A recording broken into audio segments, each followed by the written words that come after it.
Hi, and welcome to Cooking the Books with Heather. Today we're going to be working out of the Deep Run Roots cookbook, which a lot of our recipes have come from lately, and we're going to be making the roasted and fresh tomato pie. We're going to be making the pie tomorrow, but tonight we have to make the pie crust. Now, I usually make my husband make pie crust because it's really more of his thing than mine. He's actually very good at it. But we're going to be following the method in the book, and we're going to be seeing how it turns out. So, I've already pre-measured my ingredients, well, most of them. So I've got some flour, and she does this in a stand mixer, so that's what we're going to do. This is just all-purpose flour. There's a little bit of sugar. And just a tiny bit of salt. Now, get all that salt over there. I usually use like a table salt in things like this because I feel like, I don't know for sure, but I feel like the grains of a larger salt don't dissolve as well in baked goods like this, so I just use a smaller, finer salt for this. So we're supposed to mix this on medium for just a few seconds. And then we start adding our butter. So this is an all butter pie crust, and I've already cut them into cubes, about 1/2-inch cubes, and it's cold from the refrigerator. So we just kind of toss these in one at a time.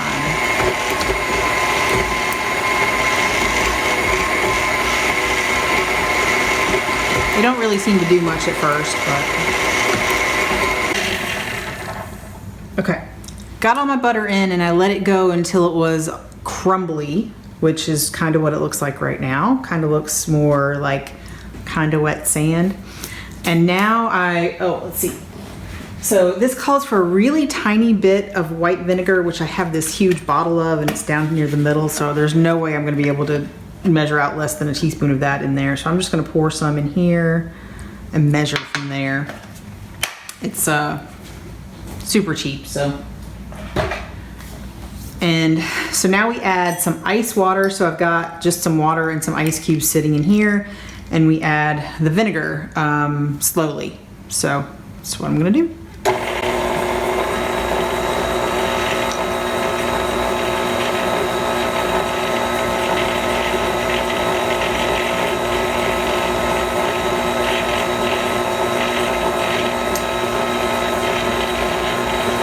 So I've added half of my water, and now I'm going to add my vinegar.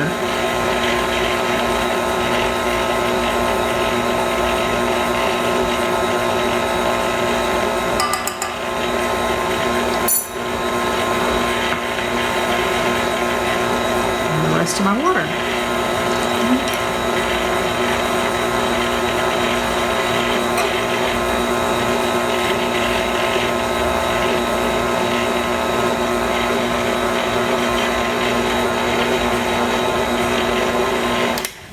Now here is where it's a lot about judgment.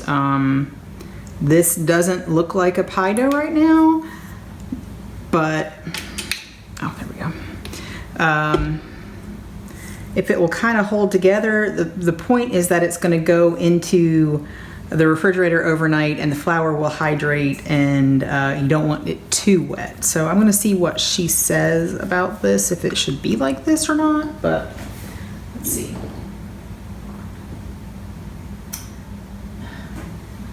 Says until just combined. Now, does that mean it looks like a dough, or does that mean it's just all combined?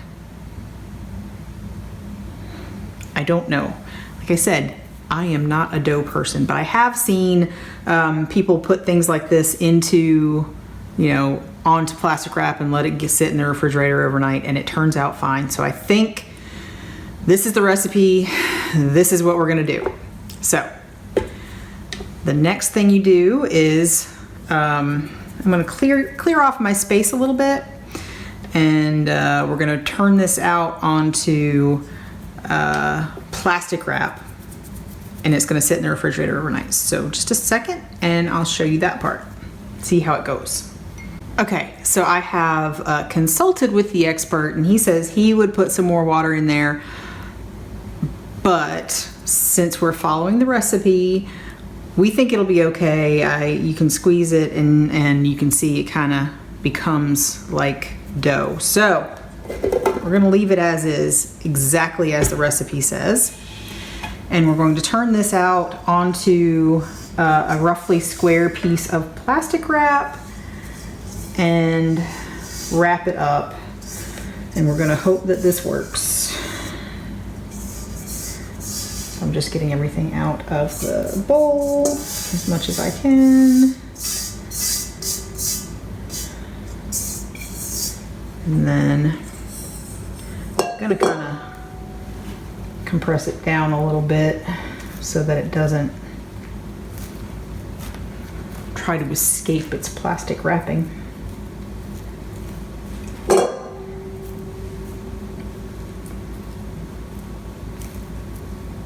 It's very crumbly. So, and now I'm just going to try to cover all of it with this plastic wrap. And it's gonna sit in the refrigerator overnight. So we'll be back in the morning. The next step for our roasted and fresh tomato pie is to actually bring the crust up to room temperature again. And when I took it out, it really just crumbled apart. So as I suspected, I don't think we're gonna be able to roll this as it is. So what I've done is I think I'm gonna add a little bit more water to this and then let it sit at room temperature for a little while. Or let it sit on the counter to come up to room temperature for a while. It's not room temperature yet, but I'm just pretty sure that this is not gonna roll out. So I've got ice water again, and I'm just gonna kind of massage it together here on the plastic wrap and see if I can get it to where I think it will be okay, especially this part that is not holding together so well. Now, the problem here is that I'm probably going to make it tougher by doing this, because really you're not supposed to work your pie dough all that much. So I should have added some more last night, but I tried to go by the recipe and hope that it would work. I have done it before where that worked okay, even though it didn't look very together like a dough when I put it in the refrigerator, but this is just not working like that. So I'm trying not to work it too much, just get that water in there a little bit. And I think I ended up adding about another tablespoon, which is what my expert told me it probably needed last night. So, yeah. Pastry is not my thing. It's a little too fiddly. I can bake, I can make custards and things like that. Pie crust is not my thing. All right, so I think I'm gonna leave it like this. Let it be at room temperature for a little while, let it hydrate, and we'll be oven seated. And we'll be back to roll it out in a few minutes. The crust is, the crust is much more pliable, more sticky together now, so I think we'll be good. And what we're gonna do is standard rolling out crust, slightly floured surface, and kind of get some flour on our rolling pin. And we're gonna try to get this to be as sort of circular as possible and big enough for our 9-inch, I think, pie plate. It's just a standard pie plate size, not too big.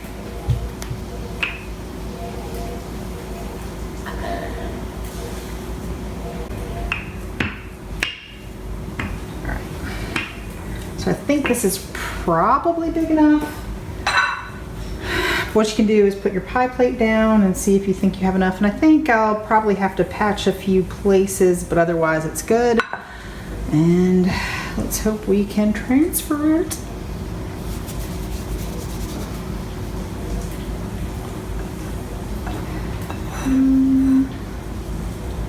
There we go.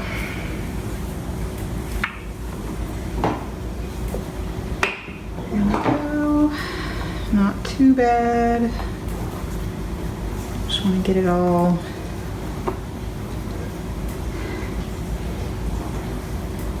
pressed in.